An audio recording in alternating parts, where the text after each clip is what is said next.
Вие гледате кратка презентация на първа глава от книгата «Послание към теб», второ издание. Здравейте, приятели, всички, които сте с мен в това видео. Казвам се Тони и накратко ще ви върна обратно в първа глава от книгата «Послание към теб», второ издание. И първа глава. Водеща медитация. А какво очаквате от тази водеща медитация? Този въпрос оставам на вас. А сега продължавам с водеща медитация. Има много начини човек да промени себе си. Като говоря да промени себе си, т.е. да промени личността си. Един от най-бързите начини е да седнете в медитация за по-дълго време, да затворите очи и да сте съзнателни във всеки момент. И така, ден след ден, докато стоите в медитация, имам през по-голямата част от вашето време, прекарате в медитация, така постепенно ще се отдалечавате от обществото, от вашите социални контакти, от вашите роднини, приятели, познати и дори социалните медии. Тогава вие ще изберете каква личност да бъдете.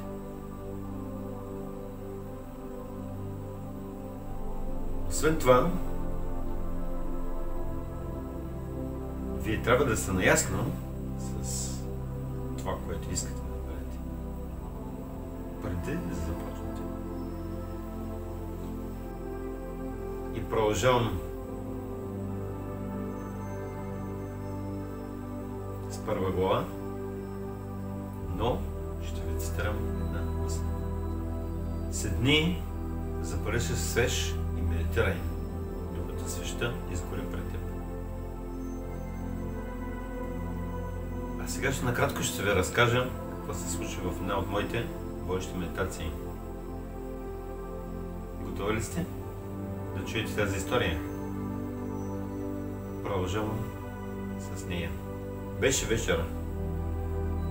Спомням си, това се случи след упражненията, които направих ушу, цигун, тайчи и реших да направя водеща медитация. Но тази водеща медитация започна след като аз отпуснах напълно тялото си с всички тези упражнения. Седнах в поза полулотос, запалих свеж пред себе си.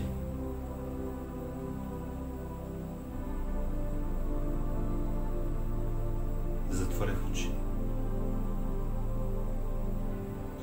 и се съсредоточих в дишането. Всеки дъх аз усещах енергията. Когато вдишвах, взимах енергията и я изтласках през тялото си, нагоре, през главата. И когато издишвах, я връщах към земята. И така, накратко, след някакъв период от време, аз канех моите деца в медитация. И как се случи това? Използвах въображението си. И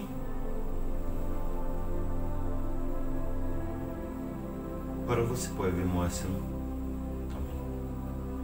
Той се приближи към мен, погледна ме, усмихна се и седна пред мен дясно.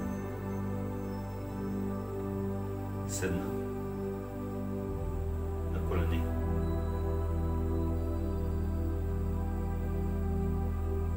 След това се появи моя син Джеси, който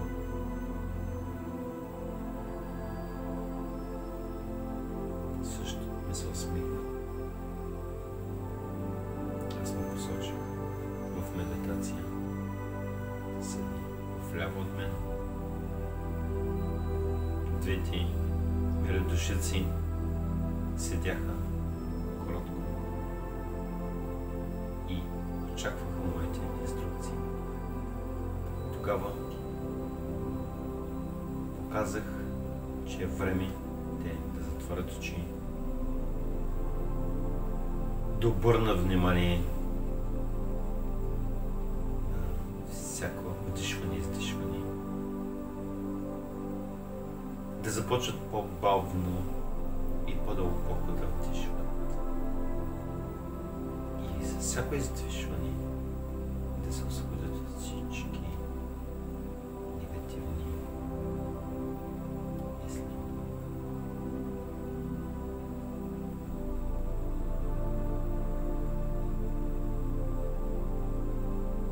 Това беше накратко, което исках да ви споделя. Желая ви приятна и спокойна вечер. До следващия път.